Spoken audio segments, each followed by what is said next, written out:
കൂട്ടുകാരെ, എല്ലാവർക്കും ലിറ്റിൽ തോട്ട്സിന്റെ മറ്റൊരു വീഡിയോയിലേക്ക് സ്വാഗതം. ലക്ഷക്കണക്കിന് ആളുകൾക്ക് തൊഴിൽ നൽകുന്ന റെയിൽവേ മന്ത്രാലയത്തിന്റെ കീഴിലുള്ള ഇന്ത്യൻ റെയിൽവേയുടെ ചരിത്രമാണ് നാം ഇന്ന് നോക്കാൻ പോകുന്നത്.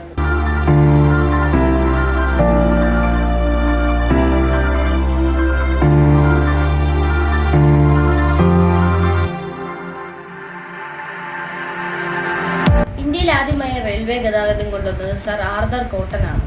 1844 ഇന്ത്യയുടെ ഗവർണർ ജനറൽ ആയിരുന്ന ലോർഡ് ഹാർഡിംഗ് തീവണ്ടി ഗതാഗതം തുടങ്ങാൻ സ്വകാര്യ സംരംഭകരെ അനുവദിച്ചു.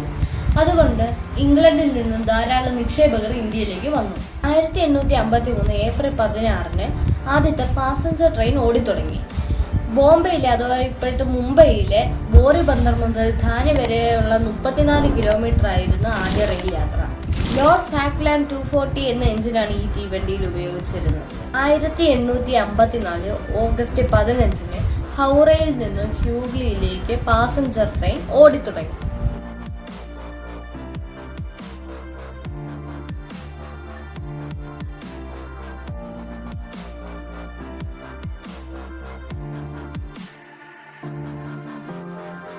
കൃത്യം 1.5 വർഷത്തിനു ശേഷം 1856 മദ്രാസ് റെയിൽവേ കമ്പനി മദ്രാസിൽ ആദ്യത്തെ റെയിൽവേ പാത തുറന്നു. ഇത് റോയപുരം മുതൽ ചിന്നപ്പേട്ട വരെയായിരുന്നു. റോയപുരത്ത് നിന്നായിരുന്നു മദ്രാസിൽ നിന്നുള്ള എല്ലാ തീവണ്ടികളും പോയിരുന്നത്. 1860-70 കാലഘട്ടത്തിൽ റെയിൽവേ രാജ്യം മുഴുവനും വ്യാപിച്ചു.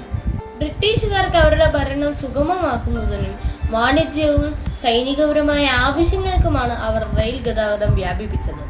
1901 റെയിൽവേ ബോർഡ് രൂപീകരിക്കുകയും ചെയ്തു. 1925 ആദ്യ ഇലക്ട്രിക് ട്രെയിൻ സർവീസ് ഇന്ത്യയിൽ ആരംഭിച്ചു.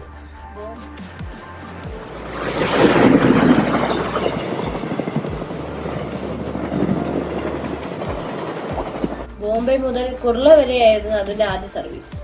1947 ഇന്ത്യക്ക് സ്വാതന്ത്ര്യം കിട്ടിയ ശേഷം റെയിൽവേ ഇന്ത്യൻ സർക്കാരിന്റെ നിയന്ത്രണത്തിലായി.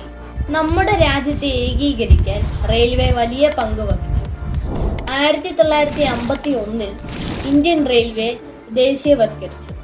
6 മേഖലകളാക്കി അഥവാ റെയിൽവേ സോൺസ് ആക്കി വിഭജിക്കുകയും ചെയ്തു. 1986 കമ്പ്യൂട്ടറൈസ്ഡ് റിസർവേഷൻ സിസ്റ്റം അഥവാ CRS നിലവിൽ വന്നു. 2000 കൊങ്കൺ റെയിൽവേ ആരംഭിച്ചു. ഇത് നമ്മുടെ സാങ്കേതിക വിദ്യയുടെ വലിയ നേട്ടമാണ്. ഈ കാലഘട്ടത്തിൽ തന്നെ ഹൈസ്പീഡ് ട്രെയിനുകളുടെ പദ്ധതികളും ആരംഭിച്ചിരുന്നു. 2019 ഇന്ത്യയുടെ സ്വന്തം semi high speed train Vande Bharat express പ്രവർത്തനം ആരംഭിച്ചു.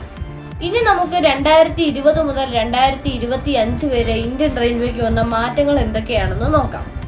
അതിൽ പ്രധാനം ബുള്ളറ്റ് ട്രെയിൻ ആണ്.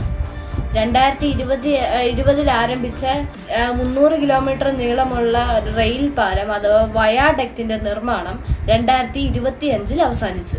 ഇന്ത്യയിലെ ആദ്യത്തെ ബുള്ളറ്റ് ട്രെയിൻ മുംബൈക്കും അഹമ്മദാബാദിനും ഇടയിൽ ഏകദേശം 508 കിലോമീറ്റർ ആണ്. ഇന്ത്യയിലെ റെയിൽവേ വൈദ്യുതീകരണം 2020 39,866 കിലോമീറ്റർ ആയിരുന്നതിൽ നിന്ന് 2025 68,701 കിലോമീറ്റർ ആയി വളർന്നു. ഇനി നമുക്ക് പറയാനുള്ളത് മെട്രോ വികസനത്തെ കുറിച്ചാണ്. ഇന്ത്യയിലെ ആദ്യത്തെ മെട്രോ ആരംഭിച്ചത് 1984 ഒക്ടോബർ 24 അതും കൊൽക്കത്തയിലാണ്. 2025 കണക്കനുസരിച്ച് ഇന്ത്യയിലെ 18 മെട്രോ സംവിധാനങ്ങളുടെ ആകെ ദൈർഘ്യം 987.16 കിലോമീറ്റർ ആണ്. ലോകത്തിലെ 3ാമത്തെ ഏറ്റവും ദൈർഘ്യമേറിയതാണിത്. കേരളത്തിൽ 2016 ജനുവരി 23 മെട്രോയുടെ ആദ്യ പരീക്ഷണ ഓട്ടം നടത്തിയത്. 2017 ജൂൺ 17 കൊച്ചി മെട്രോയുടെ ആദ്യഘട്ട ഉദ്ഘാടനം പ്രധാനമന്ത്രി നരേന്ദ്രമോദി നിർവഹിച്ചു. 2ാമത്തെ മെട്രോ തിരുവനന്തപുരത്താണ് നടപ്പാക്കുന്നത്. മലയാളികളുടെ തീവണ്ടി യാത്രയുടെ സ്വഭാവം മാറ്റിയ ഒന്നാണ് വന്ദേ ഭാരത്. 2024 ഏപ്രിലിലാണ് വന്ദേ ഭാരത് ആദ്യമായി കേരളത്തിലെത്തിയത്.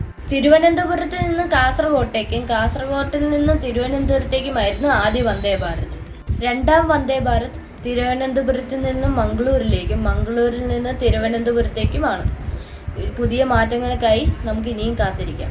ഇതുവരെയുള്ള കാര്യങ്ങൾ എല്ലാവർക്കും മനസ്സിലായെന്ന് വിചാരിക്കുന്നു. വീഡിയോ ഇഷ്ടപ്പെട്ടെങ്കിൽ ഷെയർ ചെയ്യുക, ലൈക്ക് ചെയ്യുക, സബ്സ്ക്രൈബ് ചെയ്യുക. കൂടെ നിങ്ങളുടെ അഭിപ്രായങ്ങൾ കമൻറ്റ് ബോക്സിൽ രേഖപ്പെടുത്താനും മറക്കരുത്.